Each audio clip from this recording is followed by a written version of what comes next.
ભાઈ અમદાવાદી હોય ને, જે અમદાવાદી એમના રીલ્સ ખાસ શેર કરજો. બધા અમદાવાદ થી આવ્યા છે, બરાબર? અને કેટલી બીજી વાર આવ્યા ને, પેલા બી આવ્યા હતા શોપિંગ માટે. અને આમ બેગ બતાવો તો કેટલી શોપિંગ કરી છે એમનાથી. લગભગ ઉપડે નહીં એટલી શોપિંગ કરી છે. ઓલમોસ્ટ લાખ રૂપિયા સમથિંગ બિલિંગ છે એમનું, બરાબર? કલેક્શન કેવું છે? જોરદાર છે ને. તમે પહેલી વાર આવ્યા ને? હા, પહેલી વાર આવ્યા. ભાઈ આવ્યા હતા ખાલી, એમનો વિડીયો કોલ ઉપર 30-35 પીસ લઈ ગયા હતા. આજે હમણાં લાઈવ આવીને જોઈને કપડા લીધા. મજા આવી? અમદાવાદ થી કોઈને આવું તો આવી શકે? પાકું ને? હવે જો ભાઈ અમદાવાદી જે લોકો કહેતા હોય ને ભાઈ અમદાવાદી કંજૂસ હોય, ખોટી વાત છે. આ કહેવત જૂની થઈ ગઈ. હવે નવા જમાનાના અમદાવાદી છે ને બધા જોરદાર છે. અને અમદાવાદીની ખાસ રીલ શેર કરજો, કેમ કે ઘણા બધા અમદાવાદના મારા ગ્રુપ વાળા, મારા રિલેટિવ હોય ને, બધાને ખાસ આ કહેવત ઘણી વાર નડતી હોય કે શોપિંગ કરી મજા આવી.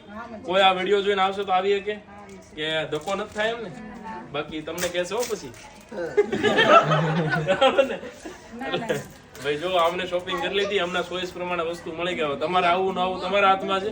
બાકી ઓનલાઈન ઓર્ડર કરો, ઘરે બેઠા સિંગલ પીસની ડિલિવરી અમે આપશું. તમે એ આવવાનો ટાઈમ ન હોય તો ઘરેથી ઓર્ડર કરી શકો છો, બરાબર? સિંગલ પીસ ફ્રી ડિલિવરીમાં મોકલાઈ દેશું.